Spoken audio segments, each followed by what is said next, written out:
Hello learners, welcome back to my channel, and in today's video we are going to solve a question from height and distances of class 10 mathematics. Okay, and this question is also most repeated CBSE boards question. Okay, so in this year also it might come, not surety, but there are chances. Okay, so let's solve this question. Okay, the question is, as observed from the top of a 100-meter high lighthouse from the sea level, the angle of depression of two ships are 30 degree and 45 degree. If one of the ship is exactly behind the other on the same side of the lighthouse, find the distance between the two ships. Okay, तो question में बोला आपको कि एक light house है जिसका height कितना है, जिसका हाइट आपको दे के रखा है 100 मीटर। क्वेश्चन में बोल दिया कि हाइट 100 मीटर है। साथ ही साथ बोला है जब इस लाइट हाउस से वो दो शिप्स को देखा जाता है, मान लेते हैं ये ए है ये बी है और दोनों एक दूसरे के आगे पीछे है। तो जब मान लीजिए ए को देखा जाता है तब 30 डिग्री एंगल ऑफ डिप्रेशन बनता है, और जब 45 को देखा जाता है, सॉरी, जब सेकंड वाले को देखा जाता है जो लाइट हाउस के थोड़े से नियरेस्ट में है, तो उसमें एंगल ऑफ डिप्रेशन बनता है 45 डिग्री। ठीक है, ये दो चीज क्वेश्चन में बोल दिया है। अब क्वेश्चन में बोला है कि हमें सिर्फ इतना बताओ कि ए और बी के बीच में दूरी कितना है, how much is the distance between A and B. This is the demand from the question. Question हमसे यही डिमांड कर रहा है कि ए और बी के बीच में डिस्टेंस बताओ। क्लियर है? तो अभी ये तो एक कलरफुल फिगर हो गया। अब ओरिजिनल फिगर जो हमें बनाना है वो हमारा लेफ्ट साइड में ये व्हाइट वाला है। ठीक है, तो आप देख लो ए बी यहाँ पे क्या हो गया, हमारा लाइट हाउस हो गया। ठीक है, तो हम यहाँ पे लिख सकते हैं, हम साइड बाय साइड लिखते भी जाएंगे। ठीक है, गिवन क्या क्या है, A B is equal to 100 metre, ये क्या हो गया, height of the lighthouse. ठीक है, अब लाइट हाउस से जब दो शिप्स को देखा जा रहा है तब दो एंगल ऑफ डिप्रेशन बन रहे हैं, 30 डिग्री एंड 45 डिग्री। तो angle of depression is equal to, एक हमारा बन रहा है 30 डिग्री और एक हमारा क्या बन रहा है 45 डिग्री। ठीक है, अब यहाँ पे क्या हो रहा है, अब आप देखो, आ, ये वाला आपका 45 हो गया जो नियरेस्ट में है, और जो थोड़ा सा दूर है वो आपका 30 डिग्री हो गया। ठीक है, अब यहाँ पे हमें बोला है कि दोनों के बीच का डिस्टेंस। अब डिस्टेंस के लिए आप देखो, बेस वाला जो पार्ट है हमारा बी सी डी, ये जो नीचे वाला पार्ट है, यहाँ पे कुछ भी गिवन नहीं है। यहाँ पे कुछ भी गिवन नहीं है, मतलब कोई डिस्टेंस नहीं बताया। हो सकता है एक शिप का डिस्टेंस बता देता तो भी सॉल्व करने में इजी होता, कुछ भी नहीं बोला।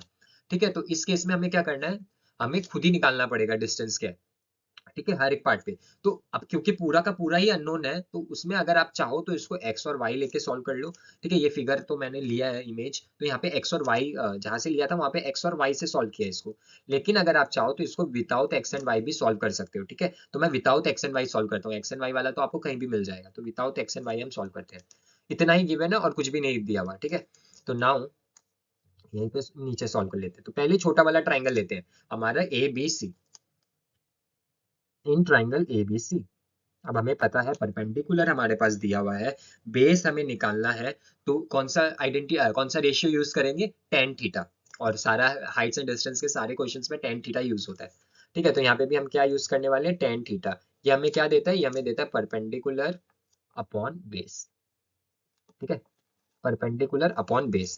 तो अब इस क्वेश्चन के हिसाब से टेन फर्स्ट वाला लिया, तो यहाँ पे थीटा क्या हो गया 45 डिग्री, परपेंडिकुलर क्या हो गया ए बी, बेस क्या हो गया बी सी। ठीक है, इतना तो इजी है। इसके बाद अगर हम आगे सॉल्व करें तो, ठीक है, यहाँ पे साइड पे सॉल्व करते हैं। अब आगे अगर मैं सॉल्व करूँ तो आप देखो यहाँ पे टेन 45 का वैल्यू क्या होता है, वन हमें पता है। ए बी कितना है 100, बी सी बताया है, नहीं बताया, तो बी सी को एज बी सी ही रहने दो आप। ठीक है, अब फिगर का रेफरेंस लेके चल रहे हैं, तो अक्रॉस मल्टीप्लाई कर देंगे तो बी सी का वैल्यू क्या आ जाएगा 100 मीटर। तो हमें एक चीज तो पता चल गया कि लाइट हाउस से जो पहला शिप है ना नियर वाला, वो कितना दूर है 100 मीटर। तो यहाँ पे जहाँ एक्स लिखा हुआ था, मैं इसको इरेज कर देता हूँ एक्स को। ठीक है, ये जो एक्स यहाँ पे लिखा हुआ था इसको हम इरेज कर देते हैं, और यहाँ पे हम अपना वैल्यू लिख देते हैं। ठीक है, 100 मीटर, ये चीज तो हमें पता चल गया। ठीक है, अब बारी किसकी, बड़ी वाले ट्राइंगल की बारी है, तो आते हैं नेक्स्ट स्लाइड पे। ठीक है, ये तो हमारा 100 हो ही गया है, ये वाला हमारा कितना आया 100 मीटर। अब हम आगे वाले को सॉल्व करेंगे, तो नया ट्राइंगल अब हम क्या लेने वाले हैं, in triangle A B D. Same वही चीज, 45 की जगह क्या आएगा 30 degree, is equal to perpendicular क्या है यहाँ पे ए बी, और बेस क्या है हमारा, यहाँ पे बेस है पूरा का पूरा बी डी। बड़ा वाला ट्राइंगल है ना, तो पूरा बी डी हमारा बेस है। टेन थर्टी का वैल्यू मेरे को तो नहीं पता, तो क्या होता है 1/√3। ठीक है, और ए बी का वैल्यू क्या है 100, और BD का वैल्यू क्या होगा? BD में आप देखो दो पार्ट है, एक BC और एक CD, ठीक है। और हमें किसका निकालना है? हमें सिर्फ CD का निकालना है। हमें क्या करना है? हमें सिर्फ CD का निकालना है, इतना दूर का ही चाहिए। क्वेश्चन में पूछा है कि दोनों के बीच में डिस्टेंस कितना है, पूरा डिस्टेंस नहीं बोला लाइट हाउस से, सिर्फ दोनों के बीच का डिस्टेंस बोला। हमें चाहिए CD। तो बेस यहाँ पे अभी हम क्या लिखेंगे? BC प्लस CD, क्योंकि BC तो मैंने निकाल रखा है, अभी अभी थोड़ी देर पहले निकाला था 100 मीटर। अब CD निकालना है, तो CD यहाँ मेरा अननोन रहेगा, सॉल्व करूंगा तो CD का वैल्यू आ जाएगा, बस खत्म काम। तो यहाँ पे अगर हम लिखेंगे तो ये होगा 1/√3। √3 का वैल्यू 1.732 लेने बोला है, तो उसको हम लास्ट में लिखेंगे is equal to 100 plus CD। अब आप इसको सॉल्व कर लो। सॉल्व करने के लिए क्या करना है? Cross multiply. तो यहाँ आ जाएगा 100 प्लस CD और यहाँ आ जाएगा 100√3। ठीक है, अब यहीं साइड पे सॉल्व कर लेते हैं। तो 100 प्लस CD तो 100 प्लस CD ही रहने वाला है। और यहाँ पे आपका क्या होगा? 100√3 मतलब अब हम √3 का वैल्यू पुट कर लेंगे 1.732। सॉल्व करेंगे तो क्या आने वाला है? 100 100 नहीं, इसको डायरेक्ट सॉल्व कर लेते हैं, ठीक है। यहाँ पे हम डायरेक्ट एक स्टेप स्किप करके लिख लेते हैं, CD is equal to 100 into 1.732 करेंगे तो हमें कितना मिलने वाला है? 173.2 मिलेगा, ठीक है। और ये वाला जो 100 है हमारा ऑपोजिट साइड में जाने से क्या होगा? -100। सही है, इतना दूर कोई दिक्कत? Is equal to CD is equal to 173.2 से 100 माइनस कर दिया तो कितना बचेगा?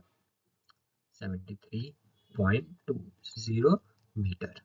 तो अब मेरे को CD मिल चुका है और क्वेश्चन का डिमांड भी है, क्वेश्चन बोल रहा है कि दो शिप के बीच में डिस्टेंस कितना है। तो डिस्टेंस बिटवीन टू शिप